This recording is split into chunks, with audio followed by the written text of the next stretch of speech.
Let's say you have watched someone's video on building a certain frame, whether that's me or some other creator. You pretty much just copy and pasted a build without really looking at the mods and you hop into a mission. But you don't really understand why we have modded that way. Or you just simply don't understand how to mod, so you just copy and paste. Well, this video aims to give you the fundamentals and framework so that you can mod any Warframe. I will go over the basics, what stats to look out for, how to keep yourself alive, helmet options, and Archon Shards. By the end of this video, I hope that you walk away feeling more confident in experimenting with your builds and changing things up to fit your playstyle. Let's begin, shall we? First, we need to look at Warframes as a whole. Warframes by design will usually have at least one defensive ability, one support ability, one offensive, and maybe one utility. I say usually because this doesn't apply to all 59 Warframes. Some Warframes are full offensive with only one semi-defensive ability, or maybe they're just full support, or maybe they're just full defensive. You get the idea. They are all unique by design, which is the wonderful thing about this game because it offers you so much flexibility and freedom when it comes to modding. But the main type of ability I want to focus on is the defensive ability, as this ties into the section later on in the video where I go over how to keep yourself alive. Most Warframes, barring one or two, will always have a means to stop you from dying. And this is prevalent in the Starchart, as you won't have all the fancy Steelpath mods to keep you alive, so your survivability will be reliant on the current Warframe you are playing. When you understand that most Warframes by design have pretty much the same framework, it becomes a lot easier to mod and makes it clearer for you to pick and choose the stats you want to focus on. For those who are brand new to the game and are probably sitting there wondering what are Warframe stats and all this stuff, I will go over this briefly, as this video is intended for people who do have a somewhat basic understanding of the game and modding. There are many Warframe stats, but the four main ones I want to focus on are your ability stats. Duration, this of course affects the duration of your abilities, as well as the energy cost of toggled or channeled abilities. Efficiency, lowering or increasing the energy cost of your ability costs. Range, and strength, which affects the potency of your abilities and how much damage they do. We also have your health pool, shield, armor, your total energy, and sprint speed. These are pretty self-explanatory, but we will deep dive into these stats later on. And that covers a general overview of the basic design of Warframes and the stats that we need to look out for. Now, I know modding can be confusing, but ever wanted to grind Warframe survival for hours on end but forget to eat food? Don't worry, Factor 75 has you covered. You can get ready-to-eat meals freshly made, delivered straight to your door. They are ready to heat and eat in just 2 minutes. Choose from a weekly menu of 35 options, including popular options like Calorie Smart, Keto, Protein Plus, Vegan, and Vegetarian. Everything you want and need. Also select from 60 different add-ons every week. Factor 75 takes the stress out of planning your meals and sets you up for a successful day. Ignore the grocery lines, prep work, and cooking fatigue. Instead, you can get chef-crafted, dietitian-approved meals delivered straight to your door. Factor is flexible. Change up your order every week. There's even plans for 4 to 18 meals per week. Factor 75 now offers breakfast options, snacks to fuel you in between meals, smoothies, juices, and small nibbly bits. So what are you waiting for? Stop stressing about cooking and planning. Sign up now with my code and get 50% off and free shipping on your first Factor box using my code. If you sign up using my code, I get a slice which supports the channel, so thank you, my lovely tenno. Click the link in the description or scan the QR code with your phone to sign up. Enjoy life with Factor 75. This video will be divided into two parts. The first part for Starchart players and the second for Steelpath players who have a bit more mods and knowledge in the game. How do we actually mod a Warframe or know what stats to look out for as a new player in the Starchart? First, we need to look at the Warframe's abilities themselves and look at the nature of these different abilities. What I mean by this is some abilities, just by looking at them, you can tell. Is this a good ability if range is scaled with it? Yes or no? Is it one that does a whole lot of damage? Then scaling strength with it would increase it even more. Is there an ability that is just a one click that buffs you for a certain duration? So you should probably scale duration to make it last longer. Sounds pretty obvious and it's common knowledge, right? But some people actually miss this step and it's quite important. My advice here is play around in the modding section by adding different mods that affects the 4 ability stats. See how the abilities are affected by range, duration, strength, and or efficiency. Play around and see how well they scale with certain stats. Some abilities gain huge benefits from just a small increase to, let's say, increased duration. because the base duration of the ability is already high. Or if you want to, you could go to the wiki and read up on that Warframe's ability and see how it scales accordingly. I prefer testing it in-game, that way I can actually visualize and see everything. After you have had a look at the abilities, you're probably wondering, where do I start? What on earth do I mod for first? Well, the flexible framework, and I say flexible because this does not apply to every frame, although it is something that can be used on most frames. When it comes to players in the Starchart, this framework is more for you. For Steelpath, it doesn't always apply, but it still can. The reason for this is because in Steelpath, you have access to so many more mods. You have Archon Shards, Augments, Arcanes, and so on. There are so many combinations. It's not just a simple framework. But Steelpath aside now, we're focusing on Starchart. Generally speaking, the framework in no particular order for Starchart players would be energy, duration, range, and strength. And then, if you have enough mod capacity, I would say adding a defensive mod, like fast deflection if you feel like you are dying a lot. Or if you are really early into the game, you can use increased health, shield, or armor, but these will drop as you get more mods later on in the Starchart.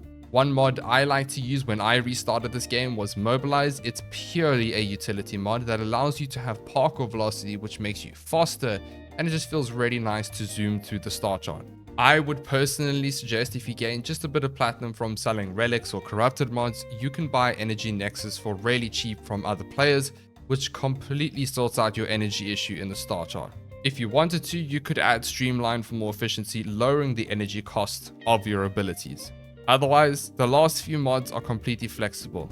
I suggested something like Fast Deflection and Mobilize to tell you that basically in Starchart, you're a lot more flexible and you can get away with certain things. Starchart is generally easier, so it allows you to be able to do that. But from my experience, when I restarted and created my alt accounts, I found literally running 4 or 5 mods that cover energy, duration, range, and strength, you'll pretty much be sorted for the rest of the Starchart. Of course, you're probably wondering by now, what about aura mods?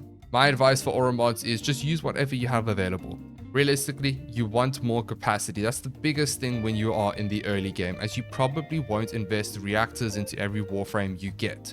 So the bottom line is with auras is use what you can get, or aim for steel charge, which will increase your capacity even more if you are a melee player, and maybe corrosive projection for lowering enemies' armor by 18%. But this is purely dependent on the polarity of the warframe you have. You will slowly start gaining arcanes as you start to progress in the Starchart.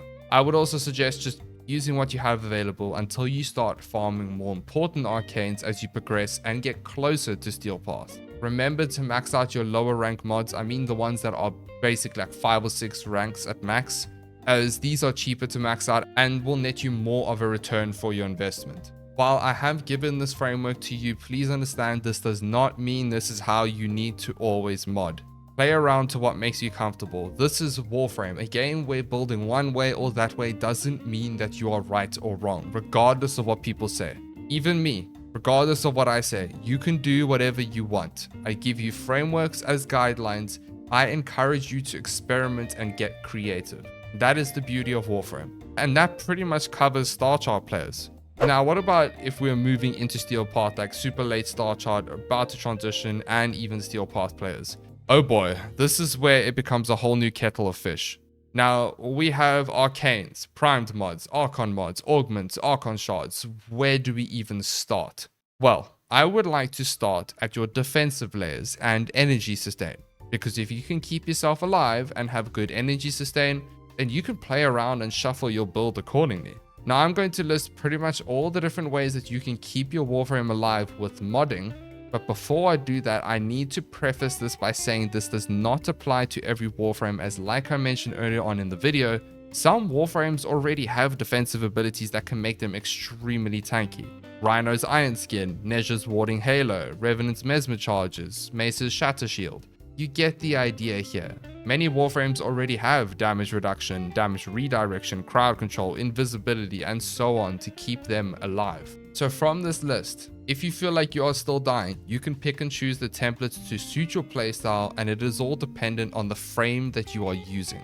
First, we have shield gating. Haven't heard of this? Well, let's do the short and sweet. Most Warframes have shields. When your shield breaks, you get an invulnerability period. Shield gating is the mechanic of regenerating your shields consistently so you can always keep that invulnerability gate up.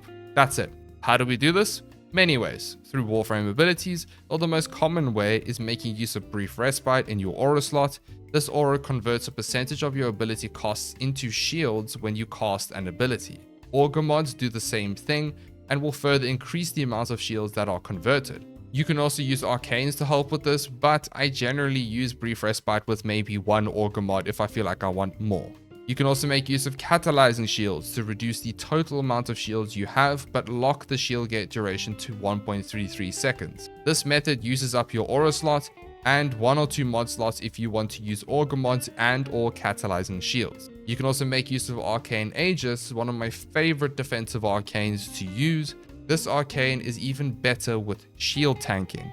Now, shield tanking is probably one of my favorite ways to survive in this game. For this to work, we make use of adaptation. This provides us with a form of damage reduction. If our Warframes have damage reduction through their abilities, even better.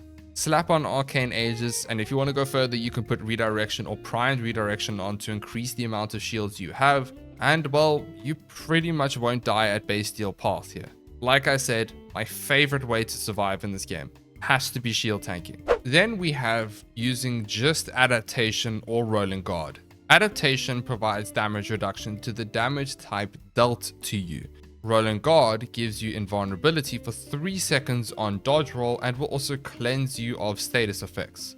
But this mod comes with a 7-second cooldown. Rolling guard and adaptation is a good option for a band-aid fix if you feel like you're dying in Steelpath. Last on this list is health tanking. This is geared more towards frames that generally have high health pools or high armor. Here you will scale damage reduction with increasing armor. So we make use of adaptation, armor mods like steel fiber, umbral fiber, and health conversion. We will also make use of arcanes like Arcane Guardian, Arcane Reaper, and Arcane Blessing to increase our max health pool. And that's it. That's health tanking in a nutshell.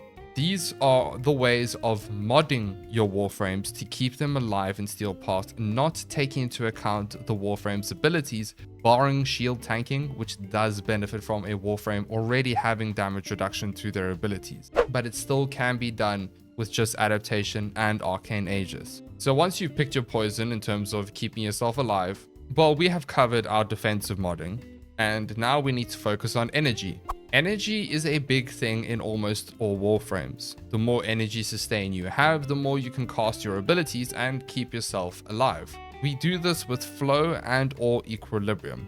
I tend to use both, but you don't always need equilibrium and you also don't always need flow. You can replace flow with 2 blue shards to increase your max energy to free up mod slots. Similarly, you can do the same thing with Archon Shards for equilibrium.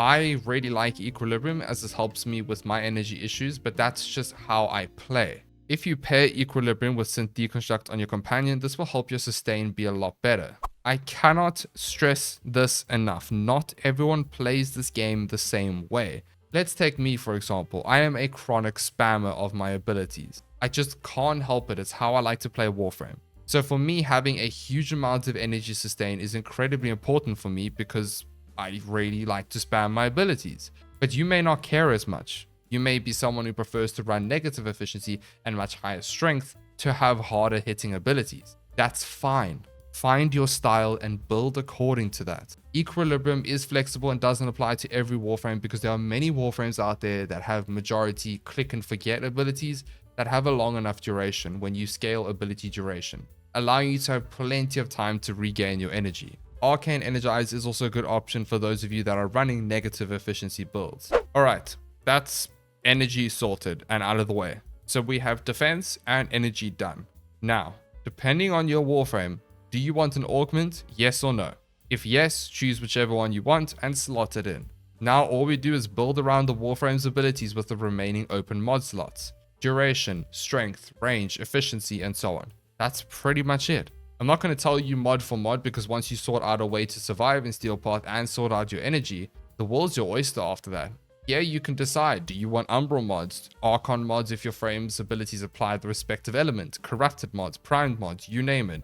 Do you want to focus full on duration? Do you want to focus full on range? Do you want to be a massive room nuke? It comes down to your playstyle and how you want your build to feel. The biggest thing with Warframe, in my opinion at least, is how your build feels. Are you comfortable? Are you surviving? Are you obliterating everything in sight?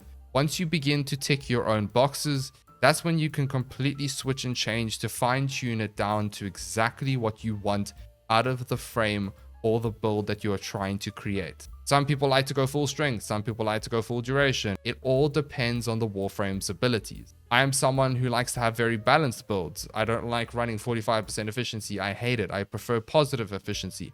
Unless the frame has a means to regenerate your energy a lot easier, I just like to run positive efficiency. It's more comfortable. I prefer putting a little into each stat to benefit as much as I can instead of going all in on, let's say, strength or duration. But some people don't like that, and that's fine. When it comes to aura mods in the Steelpath, the same thing applies. It completely depends on what you want. There is no right or wrong here. It's all dependent on how you built your frame. What happens when it comes to the helmet and subsuming your warframes? Well, for the most part, you will subsume your least desirable ability, and of course, you will craft your build around your existing abilities and your helmet option. Sometimes you can subsume Nourish, which completely sorts out energy sustain. This frees up mod slots. Sometimes you subsume Raw on, and you will need a bunch of duration and strength. The framework still applies as long as you have a means to keep yourself alive and a way to constantly cast your abilities. Everything else is flexible.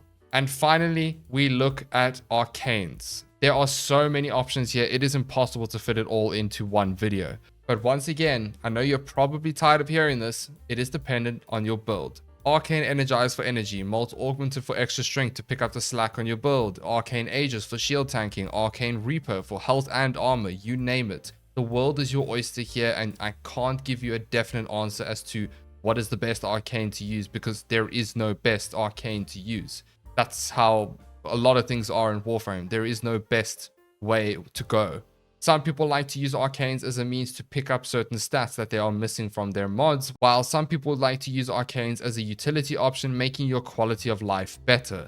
This is up to you to decide. Let's look at my Nova build here. I only have 144% strength, but I have managed to balance everything else out, even with 2 augments on this build. I have used Arcane Aegis to increase my defenses and essentially keep me alive all the time, because I have 90% damage reduction from null stars, and I also have adaptation. I use Molt Augmented to gain that extra 60% strength to push me above 200% strength as a means to pick up the slack for my lack of strength from my modding. I could also run Growing Power instead of Brief Respite, but I prefer not to, just in case I do lose my shields and I want to have that there as my insurance policy. Do you get the idea here? There's no right or wrong, but there are also so many different combinations. Lastly, we have Archon Shards. Again, so many options. However, I can say this pretty confidently. Casting speed shards are pretty much useful on nearly every Warframe. You cannot go wrong with casting speed shards. They make a huge difference in your quality of life for your builds. Parkour velocity is amazing for quality of life as well. Once you go parkour velocity, you honestly will struggle to go back to normal. It's literally like a drug. The game feels slow when you get used to parkour velocity. It's terrible. Otherwise, the base Archon Shards with increased energy, duration, strength, and so on are all good. But again, these are very build dependent. Some people like running 2 greens for corrosive stacks. Some people like running purple for equilibrium. Some people like running greens for extra toxin damage. You name it. It's just depending on what you want. You're going to have to play around here and decide. Just remember, you can never go wrong with casting speed and parkour velocity. Those are the 2 that stay pretty consistent. That concludes Archon Shards and Arcanes. There is one more way of building frames which I personally feel like people often overlook, and that's using external factors like status effects. The power of viral is insane when it comes to certain Warframe abilities and scaling your ability damage. Viral increases the damage dealt to enemies' health. Not to mention corrosive. Corrosive reduces enemy armor, which further increases your ability damage more and more, and if you can fully armor strip, even better. This is why something like a Panzer to prime viral, or any companion that can prime with any of the status effects, and corrosive as well, is such an important addition to your overall setup. You can also self-prime with a secondary, that helps too. Just keep this in mind next time you're building a certain Warframe and have a look at the damage from their abilities and see if it would be good if you maybe reduce their armor or adding viral, increasing the damage overall. I do want to make a little disclaimer here. there are certain interactions with status effects with certain abilities that react differently to others. Some more than others, some less than others. So just keep this in mind. Take this with a kind of pinch of salt, essentially. But overall, these two status effects generally always help. So what's the key takeaway for this whole video? Well, in summary, look at your Warframe's abilities, see how they scale. Sort out a way to survive and a way to sustain your energy. Use the remaining mod slots to build what you want. High strength, high duration, high range, whatever you want. Use Arcanes as a means to pick up the slack from missing stats or adding quality of life. Use Archon Shards for the exact same thing as Arcanes as a means to pick up the slack. Use Viral and or Corrosive to increase your ability damage even more. That is the summary. That's all you need to know when it comes to modding Warframes. I hope you learned something new from this video. Have your fun. That's all that matters in Warframe. Don't copy everything you see, including me. Yes, that's correct. I'm telling you not to copy me. Ironic. But you know what I mean. As always, a huge thank you to all of our amazing channel members and a special thank you to Oddity, Ram, Momokia, Fish, Joshua, Caden, Shakiro, Ayrton Yard, and Tythrax. You guys are absolutely amazing. Enjoy modding your next Warframe. Bye!